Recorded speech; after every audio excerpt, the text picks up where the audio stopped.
Hello. She had really had it with the royal family. Excuse me. She was going to draw a line and move on. As a parent, could I ask you to respect my children's space? But she was this ball of fire which attracted publicity like nothing else. The clock was ticking out, and she was about to run out. I want to reassure all those people who have loved me and supported me throughout the last 15 years that I'd never let them down. We're actually hearing Princess Diana speak from the heart. She's giving her first ever solo interview. The public were riveted, 20 million of them, watching in pubs. Everybody hung on her every word. She went for a military-style jacket. Very strong, very powerful, extremely chic. She's saying, I know you're going to attack me, and I'm going into battle. I was a separated wife to the Prince of Wales. I was a problem, full stop. Never happened before. What do we do with her? Can't we pack her off to somewhere quietly rather than campaign against her? She won't go quietly. That's the problem. I'll fight till the end. She was controlled, on message, well-rehearsed. It was a full hour of solid television with the camera trained right on her face so that she could say what she wanted. She saw an opportunity to go after Charles. What a shot to take for Diana. I would think that the top job, as I call it, would bring enormous limitations to him. And I don't know whether he could adapt to that. That was the dagger in the heart for the palace. How dare she question the Prince of Wales's right and ability to be the next king? She had no choice. No one was listening to her at the palace, so she decided to turn to the public. I think she's come across very well, telling people how what sort of pressure she's been under. Well, Charles has had his say, so it's about time she had hers. 92% of people said that they supported Diana's decision to do the interview, and that was it. That was the victory for Diana. The kinds of things she said about Prince Charles and the monarchy in general, they viewed it as a massive betrayal. It is someone from the inside really being a traitor to the image that the monarchy is an infallible institution. This morning, Britain's Queen Elizabeth said she has had it. It's time for Prince Charles and Princess Diana to officially end their troubled marriage. I remember she phoned me. She said she'd got this letter from the Queen, telling her and Prince Charles to finalize the divorce. She said to me, you know, Patrick, that's the first letter she's ever written to me. And there was a little catch in her voice, and I thought, wow. And it's probably the last letter she's going to write you as well. She knew that this interview would ultimately lead to divorce, which officially she said she didn't want. But it was the only way she saw her getting any kind of freedom for herself. Welcome back. We're talking about the fairy tale marriage, so-called, that if anything has ended very, very sadly. Finally, formally, officially, the Princess of Wales saying she will agree to a divorce.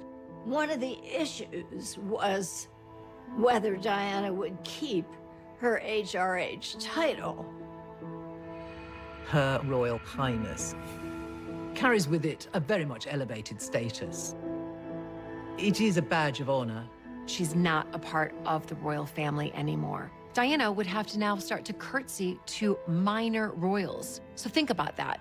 A press mob gathered at the office of the princess's lawyer, not for a glimpse of the royal superstar, but a dry piece of paper announcing that 15 years of troubled marriage will be over in a little more than 6 weeks. She will continue to live at Kensington Palace and to share in the upbringing of 14-year-old Prince William and 11-year-old Harry. She loses the title HRH, Her Royal Highness, but reportedly gains more than $20 million.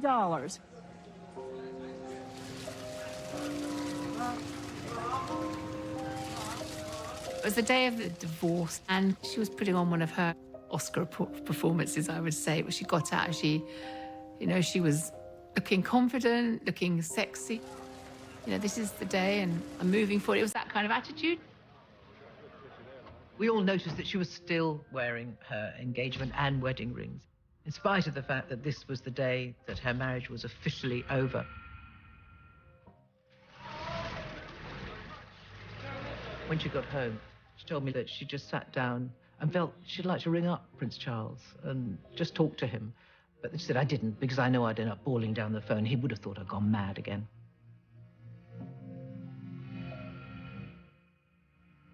Here was a young woman who had married at 20, and she felt very much as though she was now on her own, and that she was going to have to prove herself. I think I'm going to cut a very different path for everyone else. I can do this job so much better on my own. Work contract. I'm going to break away from this setup.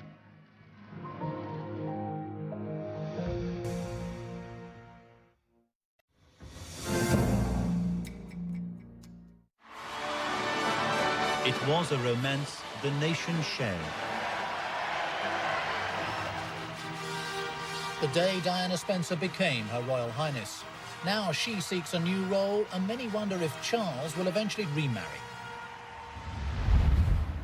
The princess was appealed to be left alone by the media at a sad time for her.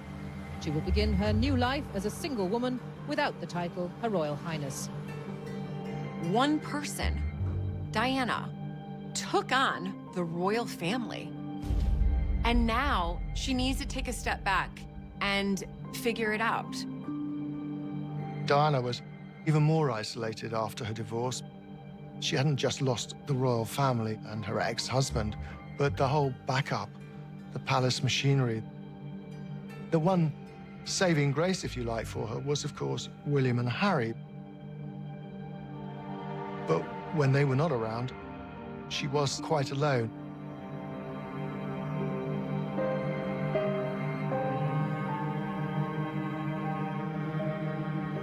She would go back to the palace, and there would be nobody there to welcome her home, to say, well done, or let me pour you a drink. She'd lost her sense of trust and security. She began to streamline the people around her. She said no to 24-hour support and protection. The only place she really felt utterly secure was inside her apartment at Kensington Palace, which in many ways was sort of ironic, really, because she also found it suffocating. We would talk about 3 times a week. And if there was something that came up, it could be 3 calls a day for 2 or 3 days, 9 hours. There's no doubt that Diana had all sorts of feelings of insecurity, and she always spoke to me about her feelings of emptiness inside. She turned to America. And why shouldn't she, and why wouldn't she? Because in America, Diana was adored. Diana is flying into town, and Chicagoans can hardly contain their excitement.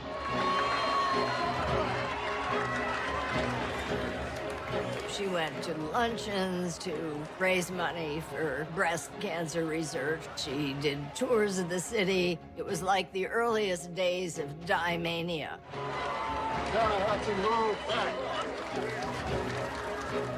You've never seen anything like this. Her power is phenomenal. There are so many people who will pay top dollar to sit in the same room. If you're anyone who's anyone, you're clutching tickets to the 2 royal fundraising events. Even those in the $50,000 benefactors package have all been snapped up. Ladies and gentlemen, would you please stand for Princess of Wales? Diana really loved America. She loved the people. She loved all the personalities she came into contact with at all the events. She was being inundated with offers from big American corporations to be the face of this and the face of that. A perfume contract was waved under her nose. She would have nothing to do with it. She was quite clear that she wasn't going to fall into a trap where she could become some sort of rich man's commercial property.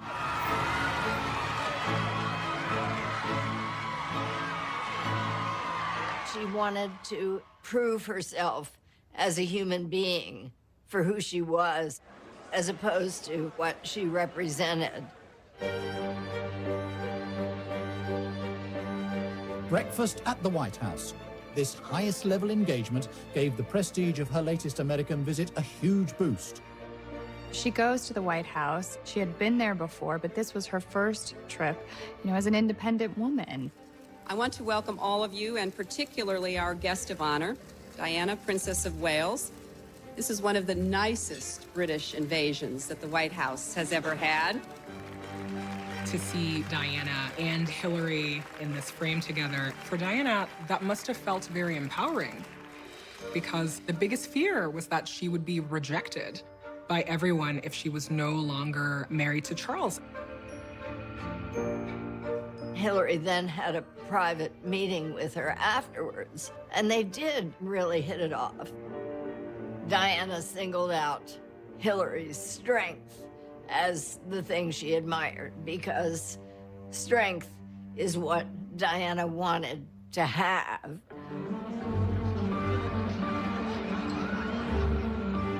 There would definitely been a little bit of, look at my power, look at my stardom, everybody in the royal family, and I don't need you anymore. She was on the level of Jackie O, Evita, Grace Kelly, but she was all of them, if I may say so, rolled into one. Diana wasn't just going to do the frilly stuff. She was going to take on campaigns that were important. She said, look, when I go anywhere, I can take 70 photographers, 100 journalists with me. And she was going to use that.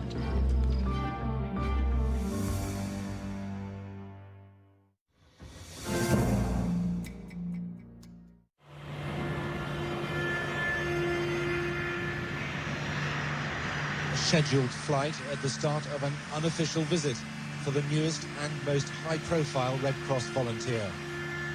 Diana really broke out through her involvement in the anti-landmines campaign in Angola, taking on board unfashionable issues, issues that the royal family stayed away from because it was controversial. It is my sincere hope we shall focus world attention on this vital, but until now largely neglected, issue. In the first meeting with Diana, it was very clear that it was heartfelt from Diana how serious the anti-personnel mine position was. At the time, someone lost their life or was injured every 20 minutes in the world easily. I've never seen things like it before. I've never been in this environment. It's very humbling. I suddenly felt, my gosh, after all these years of washing royal dirty laundry in public, now we have a real story to tackle. How long has she been waiting for prosthesis?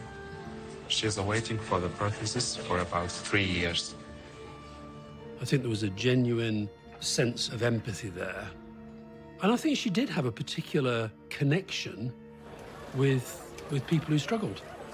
Whereas the Queen, Prince Charles, there's that greater sense of a barrier. What's happened here? She herself put it on the mine, and all the intestines are outside, but they will put it later.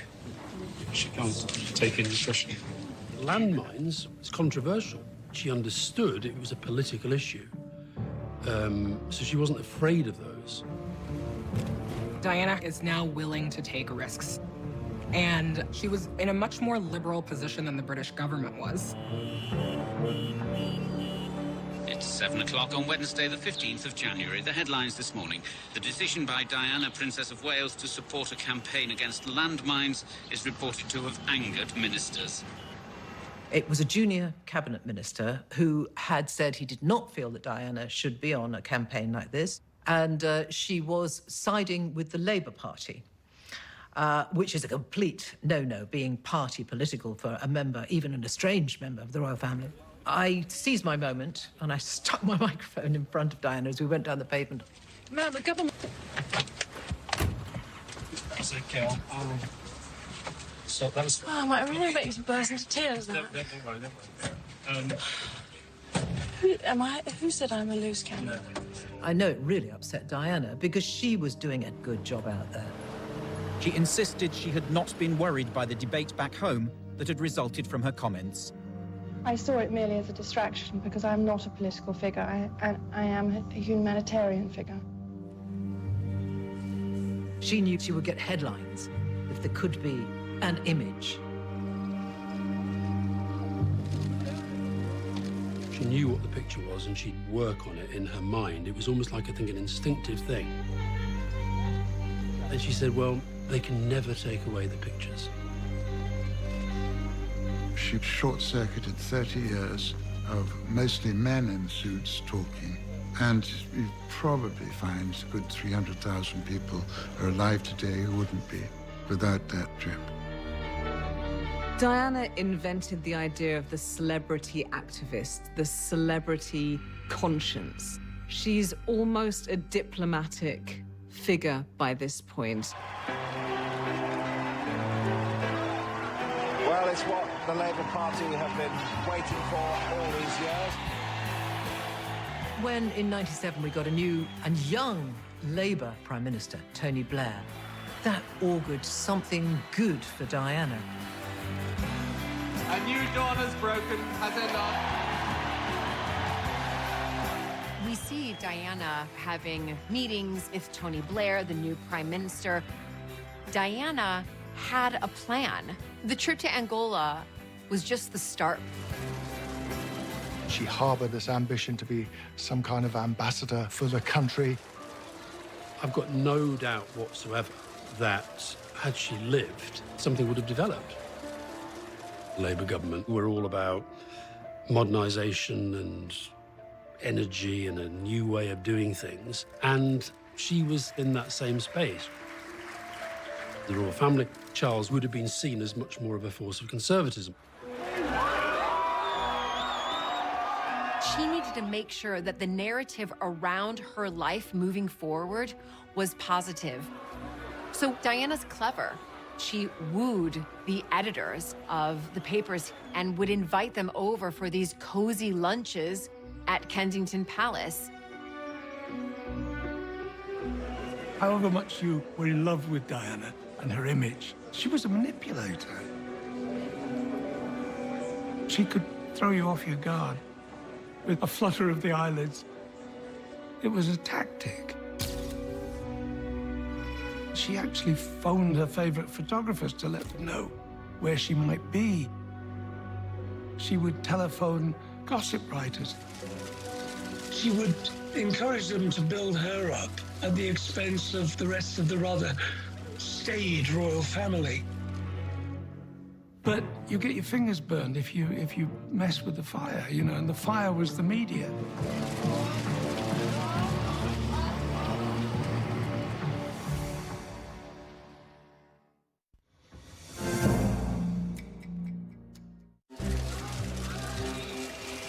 She's a beautiful woman. She was in a bad marriage, and now everyone's rooting for her to find love again. I think the real question is who would want to take Diana on? One of the great problems for Diana was that however hard she worked at her good works, the media, it's like oil seeping. It will get everywhere, into every nook and cranny. It looks at the seamier side, the personal side. Now we have the story of Princess Diana. It's a wonderful fairy tale gone wrong. There was this obsessive interest because she had had this very unhappy marriage, wanting to find out who she's seeing, who is she dating, who's going to be the next man in her life. She was looking for a new and different kind of life, a happy marriage. You once said to me last August, you said to me you're going to marry someone who's foreign. When I should get married, and there was someone. The answer is yes.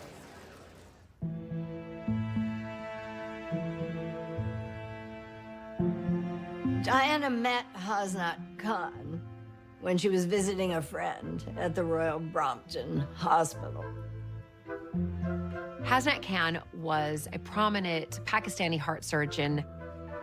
He made her feel safe. He was a man who mended people's hearts, quite literally. She hadn't really had a proper relationship since she had been dating Prince Charles all those years earlier when she was a teenager. So this was new ground for her. She loved the fact that she could live a reasonably ordinary life with Hasnat. She liked going out in her car, driving to wherever she wanted. They'd go to Ronnie Scott's, the jazz club, and she would wear a wig and glasses, and no one recognized her. And once she was standing in a queue there once, she said, she rang a friend, I'm in a queue. I've never been in a queue. He did have a small flat at the back of Brompton Hospital, and Diana did go there, and she did clean it up for him, and she just loved it. She was so pleased to be able to do regular things like wash, iron, cook a meal. She did meet his family very secretly.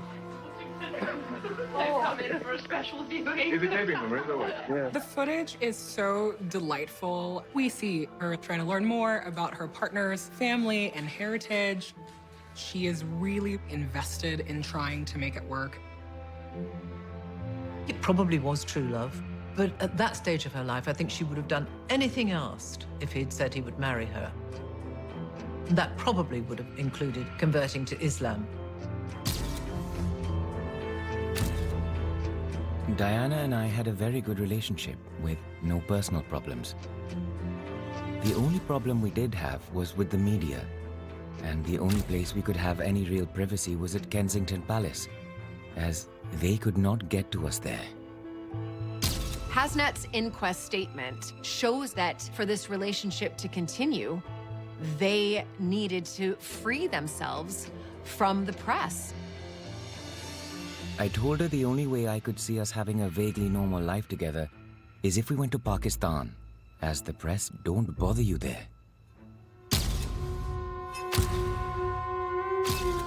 She hopes that somehow she'd be able to sort of slip off into some sort of new private world, but it simply wasn't going to happen. It was intense, the coverage, when you were with Diana. You just need to find one thing, and it would be on the front pages of all the newspapers. Diana was worried about that. She felt that Hasnat would crack, and that would be the end of it. But the spotlight was on her. You can't divorce yourself from the media once you've taken their vows. You can't just decide one morning, I don't feel like it today. They're camped on your doorstep for life. Please, give us some privacy, please. Thank you very much. Years, that barrier between her and the paparazzi no longer existed. Rush up, and it would be right in her face, close up, lenses in her face. Or you'd be waiting for a tip from someone saying that she is at such a place. There were a block of flats opposite a gym, and originally we had paid someone to actually go into their flat and use their window. You needed a view.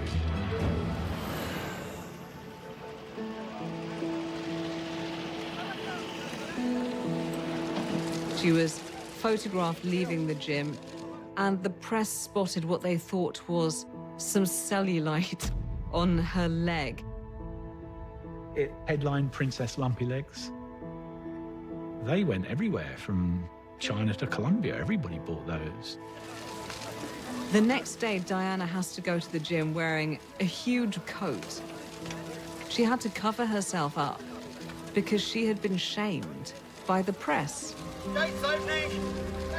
When I was writing a column, I regularly used to say pretty bad, horrible things about Diana. In fact, one of the very first things she said to me was, "Why did you write those awful things about me?" She felt that everything she did was misinterpreted, misunderstood, and her view was that she simply had enough of it. I've always felt that Diana thought she craved the anonymity that used to be hers, but actually was addicted to the fame she'd acquired and could never quite give it up.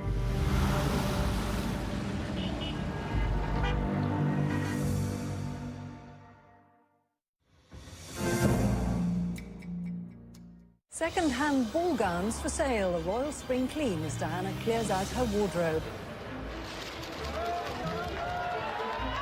Diana decided to auction off 79 of her dresses for charity. So Diana once again thrust herself in the spotlight, creating this massive frenzy around her. All eyes are on her, none of us knowing that it was going to be the last time that she would be visiting America. It's already been dubbed the jumble sale of the century.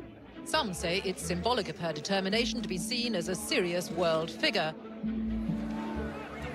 Diana was eager to redefine herself based on her humanitarian work, and her wardrobe followed suit.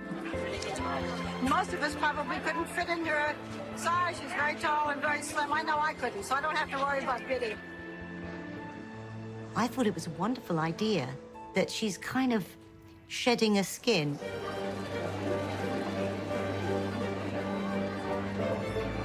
Everyone in New York came to that auction because it was Diana.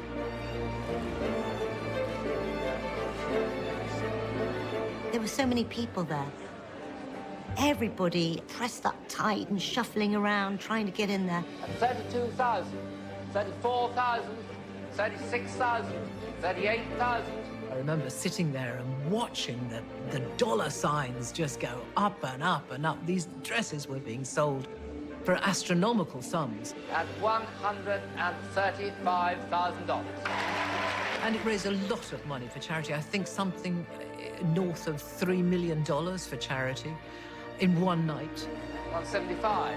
She said, I love the fact that I can raise $1 million like that. I knew she was going to say that. 200,000. She's going to these glittering events, dazzling the cameras, but she was always on her own. She did have that duality where she could be in public, glowing and charismatic, but her private life was very, very turbulent. I think that Hasnat Khan and Diana got to the point where, well, certainly for him, it was waiting to explode. There was more and more press interest in him. People started writing about him, investigating his family. The Princess of Wales was giving nothing away about her secret overnight meeting. She slipped out to meet the mother and father and other relatives of close friend Dr. Hasnat Khan. But despite reports of romance, the father of the London-based heart specialist said the princess was a good friend, not a girlfriend of his son. In the trips to Pakistan, she wants the commitment from Hasnat back to her. They'd been together for 2 years, and she wanted to go public. My main concern about us getting married was that my life would be hell. I knew I would not be able to live a normal life, and if we ever had children together, I would not be able to do normal things with them. I did not want that sort of lifestyle.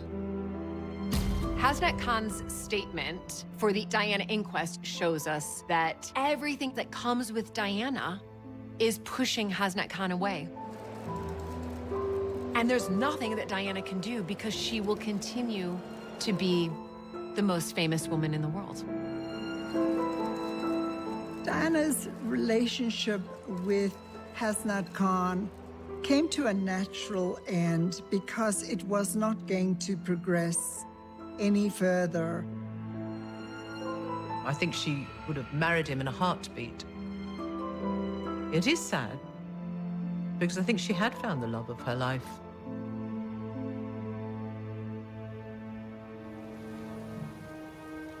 Diana said she couldn't just sit at Kensington Palace and watch the four walls. It appears very glamorous, but she was lonely. She is heartbroken, and she gets invited by a billionaire, Mohammed Fayed, to go on a trip on a yacht to Saint-Tropez, and she accepts. For British royal watchers, it has been another day afloat off the coast of Saint-Tropez. Their focus, Mohammed Al Fayed's villa, where the princess and her sons are holiday guests.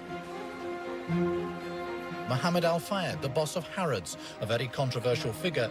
He has already tangled a lot with the British establishment. He has been denied citizenship. One of the reasons she was in the south of France was that was one of the ways she could get a nice holiday for her children. Not only did she go to Saint-Tropez with her children with Mohammed Fayed, but the world's press went as well.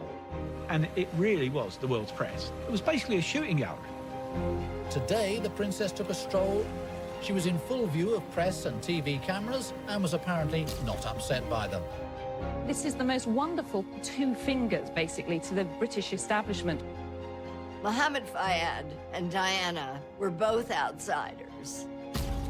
She admired his audacity because he was sticking it to the establishment, which also was her enemy. If you look at the bigger picture, back home, Prince Charles was throwing a 50th birthday party for Camilla Parker Bowles. The game plan behind tonight's 50th birthday bash seems to be to place Camilla firmly center stage. Prince Charles is saying to the world, in a covert way, this is my woman.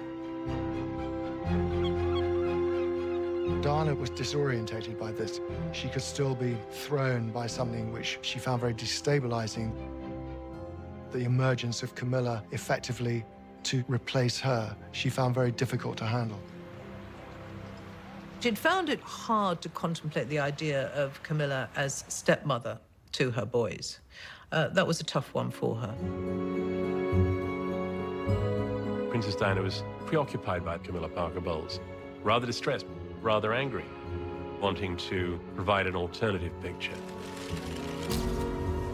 Diana was out posing in her bathing suit, giving the paparazzi so many photos, thereby relegating Camilla's 50th birthday party to the back pages. 3 days into her holiday in Saint-Tropez, somebody arrived to take her mind off of the royal family. And that somebody was Mohammed Fayed's 42-year-old son, Dodi.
That was a huge break with Diana from previous relationships.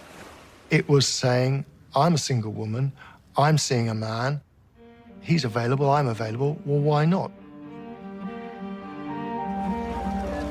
Her holiday was filmed by the Italian paparazzi, who are now auctioning the photographs to the highest bidder. There was a real feeling that if this relationship were really going to be the one, then we wanted to be ahead of the game. So you would pay for those photographs. It became enormously important for the media to follow this story to its conclusion. Every newspaper editor in Fleet Street was buying into this story, and they were already writing the next chapter. They were already writing the wedding bells will be ringing soon.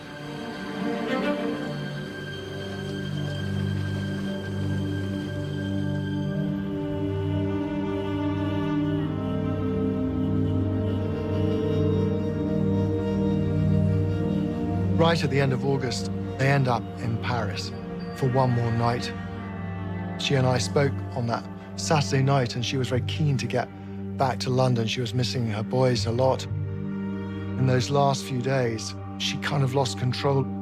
She sort of surrendered it to the fired machine. On that fateful night, there was speculation that Dodi was going to propose to Diana. I'm not entirely sure. Diana was ready to accept a proposal of marriage. She insisted she wasn't. Things were moving very fast, and she needed a breather. Something's happening. Check the wrist. Wow, guys, look at this. Someone's out there very important. But Dodi and Diana decided to leave the security and the comfort of the Ritz Hotel to drive to his apartment. When they climbed into the car, the paparazzi were outside, leaping on their motorbikes.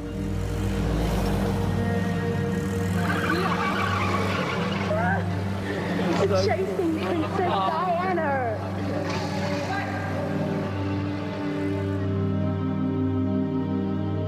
It certainly feels that the clock was ticking out and that she was about to run out of time. I think about how things could have been different. She was so looking forward to figuring out the rest of her life, what the priorities were, where she was going to be going, what she was going to be doing. I know one day, I play the rules of life, I will be able to have those things which I've always pined for. And they'll be that much more special because I'll be that much older.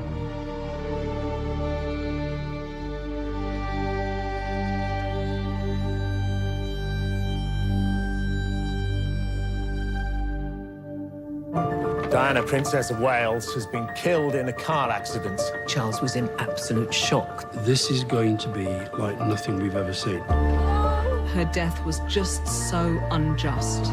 You press that killed her. You started to see ferocious anger grow across the globe. The monarchy in Britain was on a knife edge. 2.5 billion people tuned in. William's thinking, why are they crying, but I can't? It's just such a reminder of what has been lost here.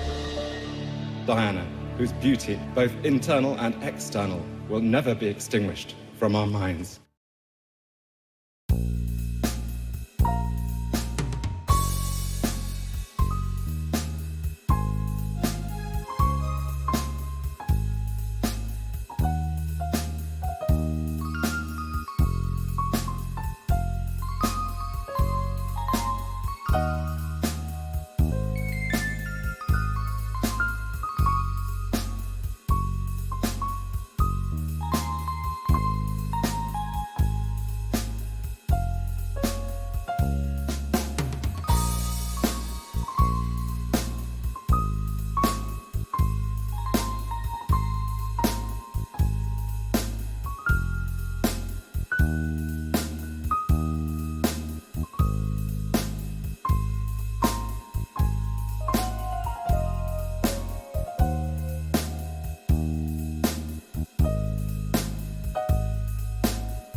Bye.